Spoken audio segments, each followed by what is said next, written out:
தேசிய முன்னணியின் பங்காளி கட்சிகள் தங்களின் குறைகளை வெளிப்படையாக பேசக்கூடாது என்று அக்கூட்டணியின் துணைத் தலைவர் டதஸ்ரீ முகமது ஹசான் வலியுறுத்தியுள்ளார். உறுப்பு கட்சிகள் மத்தியிலான தவறான புரிந்துணர்வுகள் கூட்டணிக்குள்ளேயே அவசியம் தீர்த்து கொள்ளப்பட வேண்டும் என்றும், கூட்டணியை பலப்படுத்துவதே அனைவரின் நோக்கமாக இருக்க வேண்டும் என்றும் முகமது ஹசான் கேட்டுக் கொண்டுள்ளார். தேசிய முன்னணி உதயமான நாளில் இருந்து அம்னோ, மஇகா மற்றும் மசிசா ஆகியவை கூட்டணியில் நீட்டித்து வருவதாக கூறிய முகமது ஹசான், தங்களுக்கு இடையிலான அதிருப்தியை அவை பொதுவில் வெளிப்படுத்தக்கூடாது என்று தெரிவித்தார். கணவன், மனைவி உட்பட எந்த ஒரு கூட்டணியிலும் சர்ச்சைகள் இருக்கத்தான் செய்யும். நமது பல ஆண்டு கால நட்பை இத்தகைய சிறிய பிரச்சனைகள் பாதிக்க செய்துவிடக் கூடாது என்று தாங்கள் விரும்புவதாக அவர் குறிப்பிட்டார். மஇகாவும் மசிசாவும் உண்மையாகவே பெரிக்காத்தான் நேஷனலில் சேர விரும்பினால் அவை தெளிவான நிலைப்பாட்டையும் நேர்மையையும் அவசியம் வெளிப்படுத்த வேண்டும் என்றும், மாறாக ஒதுக்கப்பட்டதாக கூறி பெரிக்காத்தான் நேஷனலை அவை அணுகக்கூடாது என்றும் பெரிக்காத்தான் கூட்டணியில் இடம்பெற்றிருக்கும் கராக்கான் கட்சியின் தலைமைச் செயலாளர் வோங் சியா சென் கேட்டுக் கொண்டுள்ளார். அரசியல் போராட்டமானது காலத்திற்கு ஏற்றவாறோ அல்லது பதவியை பெறுவதை மட்டுமோ நோக்கமாக கொண்டதாகவோ இருக்கக்கூடாது என்று அவர் வலியுறுத்தினார். மஇகாவும் மசிசாவும் உண்மையாகவே மக்கள், குறிப்பாக இந்திய மற்றும் சீனர்களின் நலன்களை பாதுகாக்க விரும்பினால், புறக்கணிக்கப்பட்ட காரணத்தை முன்வைக்காமல் நேர்மையான முறையில் வருகிறோம் என்ற நிபந்தனையின் அடிப்படையில் பெரிக்காத்தான் நேஷனல் கூட்டணியில் அவை சேருவதை தாங்கள் வரவேற்பதாக எஃப்எம்டியிடம் ஓம் தெரிவித்துள்ளார். மலேசியாவின் கோலாலம்பூர் அனைத்துலக விமான நிலையத்தில் பயணிகளை சோதிக்கும் முறை ஆண்டு இறுதிக்குள் மேம்படுத்தப்பட உள்ளதாக தெரிவிக்கப்பட்டுள்ளது.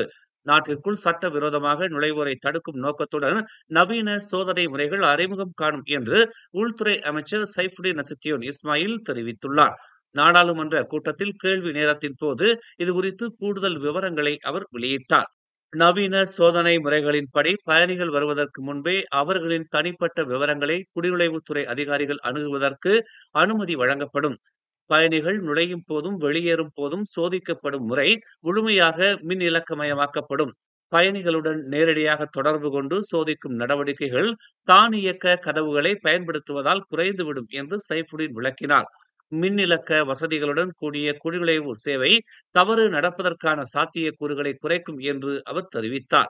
மலேசியாவுக்குள் நுழைவதற்கான 123 வாயில்களில் 635 தானியக்க கதவுகள் பொருத்தப்பட உள்ளன. முதற்கட்டம் இவ்வாண்டு டிசம்பர் மாதம் முக்கிய இடங்களில் தொடங்கும் என்று அவர் கூறினார். முக அங்கீகாரம், கரு விழிப்படல சோதனை, கைரேகைகள் போன்ற அங்கு அடையாள தரவுகளை தானியக்க கதவுகள் பயன்படுத்தும் என்று அமைச்சர் தெரிவித்தார். சோதனை கட்டமைப்பில் சிக்கல் ஏற்படுத்தும் சாத்தியங்களை குறைப்பது அதன் நோக்கம் என்று அவர் கூறினார். பிரதமருக்கு எதிரான நம்பிக்கையில்லா தீர்மானத்தை முறையாக தாக்கல் செய்து விவாதம் நடத்துவதற்கு வழிகோலும் வகையில் மக்களவை தனது நிலை உத்தரவுகளில் தெளிவான விதிமுறையை சேர்க்க வேண்டும் என்று பெரிக்காத்தான் நேஷனலின் பெலூரான் நாடாளுமன்ற உறுப்பினர் ரொனால்டு கியாண்டி வாதிட்டார். இதுபோன்ற மசோதாக்களை தாக்கல் செய்ய 15 மற்றும் 27வது நிலை உத்தரவுகள் தடையாக இருக்கின்றன. அரசாங்க பணிகளுக்கே அவை முன்னுரிமை அளிப்பதாக உள்ளன. அது தவிர அந்த விவகாரம் மீது முடிவெடுக்கும் அதிகாரம் சபாநாயகரின் கைகளில்தான் உள்ளது என்று ரொனால்டு கியாண்டி வாதிட்டார். பிரிட்டன், நியூசிலாந்து ஆகிய நாடுகளில் மட்டுமல்லாது இந்தியாவின் லோக்சபாவில் கூட நம்பிக்கை தீர்மானத்திற்கு திட்டவட்டமான ஒரு விதிமுறை உள்ளது. ஆனால் மலேசியாவில் அவ்வாறு இல்லை என்று அவர் குறிப்பிட்டார். நம்பிக்கையில்லா தீர்மானம் மீது நடத்தப்படும் எந்த ஒரு வாக்கெடுப்பும் ரகசியமாக நடத்தப்பட வேண்டும். அப்போதுதான் நாடாளுமன்ற உறுப்பினர்கள் சுதந்திரமாக வாக்களிக்க முடியும் என்று அவர் சுட்டிக்காட்டினார்.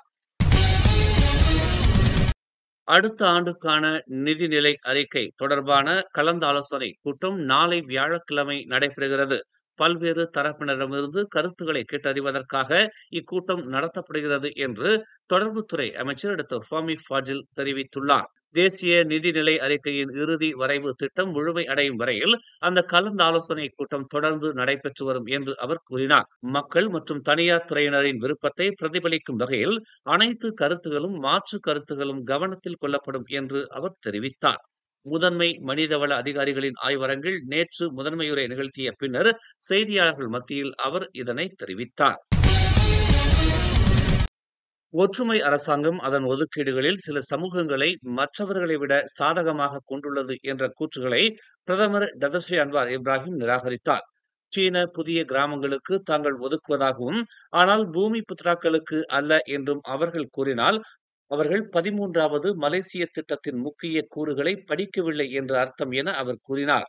ஏனென்றால், திட்டத்தை படித்தால் பூமிபுத்ரா ஒதுக்கீடுகள் மிக உயர்ந்தவை என்றும், நகர்ப்புறங்களில் மலாய் இருப்பு நிலம் உட்பட சுதந்திரத்திற்கு பிறகு இதற்கு முன்பு நடந்தது இல்லை என்றும் அவர் விளக்கினார்.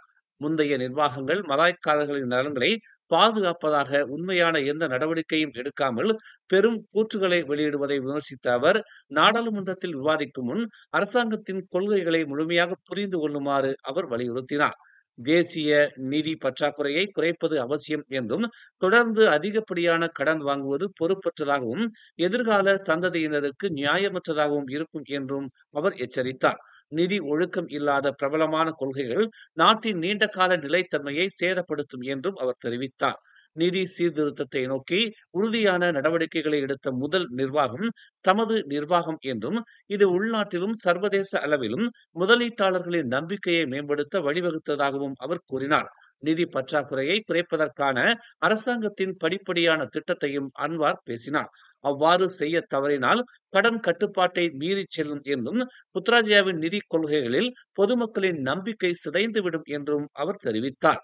மக்கள் மீது சுமையை தவிர்ப்பதற்காக மின்சாரம் மற்றும் எரிபொருள் போன்ற இலக்கு மானியங்களை அரசாங்கம் தொடர்ந்து வழங்கும் என்றும் அவர் நினைவூட்டினார். மேலும் செய்திகளை தெரிந்து கொள்ள தமிழ் மலர் நாளிதழை பாருங்கள். உடனுக்குடன் செய்திகளை தெரிந்து கொள்ள தமிழ் மலர் இணையதளம், தமிழ் மலர் செயலி மற்றும் மலர் டிவி யூடியூப் சேனலை வலம் வாருங்கள்.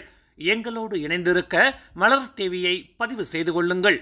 உறவுகள் மகிழ்ந்திட விருப்பம் மற்றும் பகிர்வு சேவையை சொடுக்கிடுங்கள்.